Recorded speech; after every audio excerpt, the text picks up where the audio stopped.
Watch out, watch out, watch out, watch out! Oh my God! KO in midair!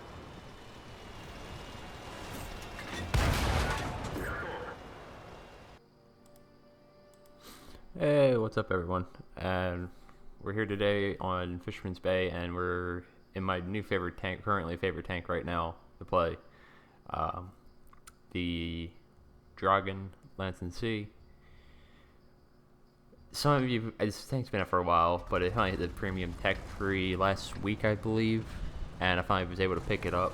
I've been looking forward to being able to play it because I know what it's been touted as. I mean, so basically, it's the Lansen C. If you haven't heard, it's the 105mm L7A1,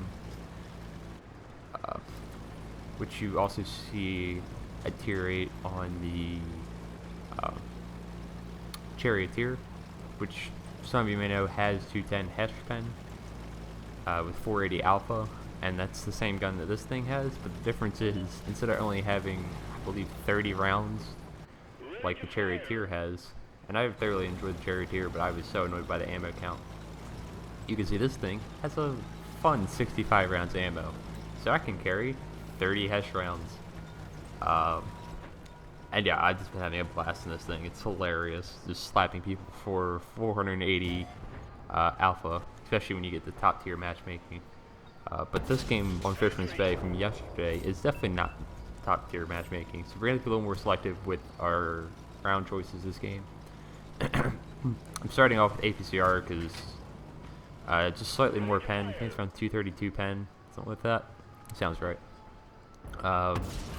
But these Conquerors are making it fairly easy, which is always nice, giving us this side that we can easily put a couple shots into them. And another benefit of this game is there's no artillery, so we can actually use these positions on the hill fairly well without having to worry about getting clicked on. So we're bottom tier, very bottom tier, and some of you may recognize this game from yesterday on stream, and it was a really, really fun one. But it wasn't perfect, but no game really is, I mean, usually. So yeah, we're getting a fairly standard position I like to go to, just putting side shots into those in the city, and just being kind of annoying and a nuisance. Could have waited a little bit there for that shot, but yeah. I'm not firing many Hesh here because they're firing at tier 10 heavies for the most part, and that's not really going to pen frontally. And the APCR just is going to work better, and pick up a nice tracking shot on the AMX there. And apparently he's already used it for Parakeet, so we're going to pick up quite a bit of assisted here off of him, which is great for us. I'm trying to semi-3 mark this thing, but semi don't really care because I'm just having a blast in it, so I think I'm around 88% after this game. However, I'm not really like too concerned about it, but I would like to do it. E100 Riolo's out. I'm not really sure what this guy's plan is, but he's ignoring me, so I'm fine with that. We're gonna have so many issues penning this guy. We could pen him frontally, but I really don't want to sit in front of an E100's gun and pray that he doesn't shoot me in the squishy tier 8 medium. Yeah, I'll pass on that. Not that lucky. So far we've had a decent start. We're at 2k combined, which again, bottom tier isn't too bad. We haven't been able to fire any Hesh rounds yet. I know I'm keeping an eye on that left flank. I know that Udez is over there, and he's kind of sitting behind our teammates. Before I can deal with him, possibly this wild batch at AP appears. Him, I could have Hesh loaded. I'm trying to get the right shot and just wait till he gets tracked. Luckily, he's not focusing me again, which is always well appreciated. But we are able to put another shot downrange into him. And yeah. So, looking for our next kind of opportunity here. Again, I'm always looking to fire the Hesh because 480 alpha is just juicy. I've rolled like upwards of 580 a couple times, and it's hilarious slapping you over that hard, as some of you know. And I spot the opportunity with the two tanks over here, T49 and the Udez. Could have waited a little bit there, and that would have penned, but we don't. We're a little impatient, and we only hit his tracks. Still do damage, which is the kind of benefit of this. And then we spot the Udez. This shot I'd like to have back, looking at that in retrospect, I aimed too low, hit the tracks, and yeah, I only do 200 damage. Again, you still do damage, but it's not ideal, because then you're really lowering your alpha. And if I had to compare this, I'm comparing this to the Lansen C also. Please don't get the Lansen C. Just get this tank. I guess Lansen C's only benefit is really slightly more pen on premium rounds, which is only about, I think it's like 15 millimeters. It's in the 240s on the APCR, on the premium APCR on that tank. But it only has 320 alpha. It has better crew training, I guess, if that's what you're really looking for. But I personally, I'd rather have the better tank. And I get more XP doing higher damage. I mean, I've seen this tank easily do. I've seen some games people doing 9k damage in this thing.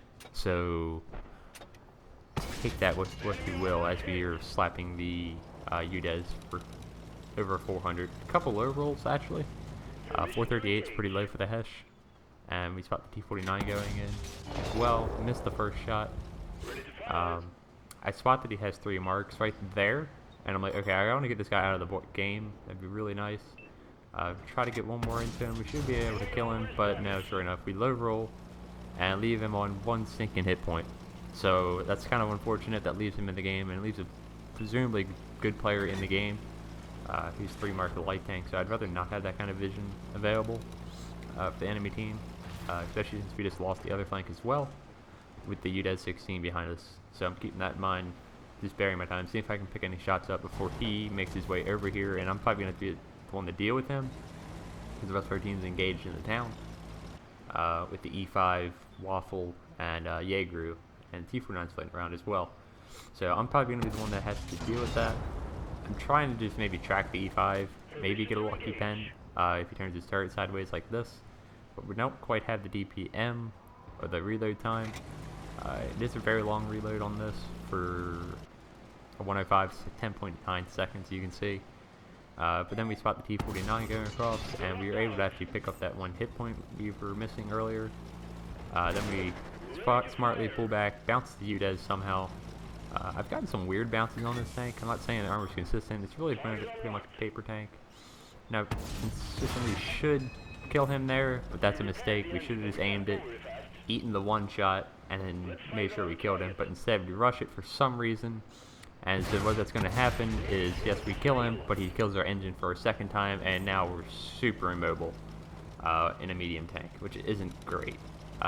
This game would have been a lot easier with the engine power, obviously. So now we're kind of in a pickle in a medium tank, bottom tier, with very limited mobility.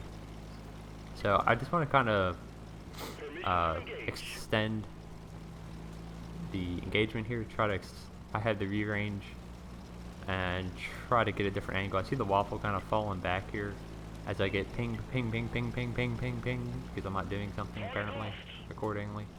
But yeah, I'm just trying to create a different line of engagement, trying to be unpredictable here a little bit. We pick up the spot on the Waffle, hopefully put a shot into him with the Hesh rounds. Again, 473, still a low roll actually. It would be nice to a little higher with the Hesh, but not going to complain too much, I guess. And then we pick up the spot on the Jaegru, and we actually have his rear, so we're actually going to try to, yep, and sure enough, we put 1 in. And again, another low roll on the Hesh. This game wasn't kind as we get ping, ping, ping, ping, ping, ping, ping, some more. And yeah, now it's me versus 2 tier 10 TDs in a tank. That, granted, I know they're both 1-shots technically. Jaegru, it's a little harder because yeah, he's heavily armored. Even with like APCR, it's gonna be hard to pen him. So really, our best bet with him would be to fire Hesh almost, unless I catch his side somehow. And really, I should have just kept the Hesh loaded for all these tanks because he's about a 2-shot with Hesh, even if I don't pen, depending on where I hit him. And the Waffle is obviously a prime Hesh target for us. So I'm gonna end up switching APCR for the Jaegru, and that's really, now looking back on it, I don't know if that's really ever the right play here, honestly, because I'm either gonna pen or bounce, and might as well bounce with Hesh rather than APCR here. Not sure that's totally the right call. I I was hoping maybe I catch a side, but even then, if I catch a side on Jaeger, I should pen him with Hesh. So, retrospectively, not the best. Like here, I could be, instead of just staring at him, letting him know I'm spotting him, I'm double bushed. I could have easily shot Hesh here and made him an easy one shot with another Hesh, a second Hesh round. But instead, I'm wasting my time trying to get a slightly different angle. I say an orange pen marker, and it bounces if you don't get a high enough pen roll. And now he knows exactly where we're at. So we're kind of in a pickle here. And I should have just loaded Hesh here. Again, a mistake. And now it's just, okay, how do I get shots on these guys without getting spotted, basically? If I had an engine, I would probably go all the way to the right near my base and try to spot down in there that way. But I don't have an engine, and that would take a fairly long time to do. So instead, I'm just going to try to work this area. Again, I've loaded the Hesh now. Kind of searching for the waffle, but also I got to reset this guy. That one hits his armor too high, so it doesn't do any splash. I've got to hit him near the tracks. Because one, it'll damage the tracks, or it may even do damage, but it will damage the tracks if I hit them. That's kind of the goal in this situation, and sure enough, we do pick it up. And we reset the cap. That's the important thing right there, is just resetting. I know he has the most capture points, and now the waffle has the most capture points. Granted, the waffle is actually out of the cap. One of them is out of the cap at the moment, but they're both in the general area. We spot the waffle. He's the one that was kind of backing up. Very slim shot there. Probably not the best to try to even take that, so we don't. Just trying to feather a shot here using the bushes to be kind of sneaky and see if we can't feather one in and take one of them out. But they're both hiding pretty well, so we're going to have to be a little more aggressive here. The waffle's a one shot if we high roll just slightly. We have plenty of time here with 3 minutes 30 seconds in the game. I know right where they're at. I had the mobility. I have the advantage here. Spot the waffle. Luckily he does not high roll us. He kills our engine, but luckily the enemy tank that's left is a Jaeger, so he's not going to have the time to come get us at all. And we're able to repair that and just use the building as cover and get unspotted. And hopefully we can pick up the spot on him in a different position as well. Again, we had 3 minutes, even with a dead engine. We should be safe here in this game. It's just, can we pick the right direction in terms of his gun's not pointing at me, basically. That's all I have to do is guess the right direction to come from, and hopefully we can catch him out to put a Hesh round in. And he's only on 98 health, so the Hesh round is definitely the way to go here. It should have been the way to go from the beginning. But so far we picked up 4,800 damage and like just shy of 1,000 assists. So in a tier 8 tank, we're really punching above our weight here in a tier 10 game. So honestly, to put ourselves in the position to win this game, it's been nice. But honestly, it's not the best matchmaking. However, it doesn't matter too much here. So I'm just trying to play the waiting game, see if I maybe can spot him moving or something. I'm assuming he's still behind that building there, and at this point I'm going to try to take a different avenue of approach and go towards where we spawned at. But first I'm going to try to get a little further back and also use a ridgeline as cover. There's a little dip here in the ridge that you can kind of hide behind while you're moving backwards. So we're just kind of moving this way, trying to see what the best way to go is. I don't think he's behind that building anywhere, and there we go. Pick up the spot, look at him, he's right by the church. I have an idea where he's at. And there he probably thinks, okay, I just got spotted somehow. He's probably coming around to the right, which I was. But I'm going to go a different way. Hopefully not get spotted here, because I'm lower below the buildings, and I shouldn't spot him through the buildings. Right here, I'm being cautious, hopefully. And now I know where he should be. Playing a little risk here that he doesn't move, but he's going to try to control the flow of access, I guess the way to say it is, into where I can get to him. And here's the really important part. I know where he's generally at, and I'm going to go as far left as possible to make sure he doesn't proxy spot and give myself the best opportunity and pick up the spot, and it works perfectly, and we finished him off for the last kill and carry the game. So that was a little bit key. I didn't want to get too close to the building. Small detail, I guess. And it lets us get there unspotted and a little bit unpredictable at the end there. The lazy play would be to just drive right next to the buildings and poke around the corner, and he would probably maybe spot us through proximity detection, but we limit that and are able to catch him by surprise, basically. So we finished the game out with just shy of 5k damage. Again, less than 1,000 assisted. I think, let's say 5 kills, 4 kills, and 2,400 base XP, which again, it's not the most I've seen in this tank. I've seen above 3,000 base, which again is ridiculous. But definitely a fun tank. If you're looking for a Swedish medium, this is definitely one to look at picking up. So hope you guys enjoyed, and I will catch you next time. See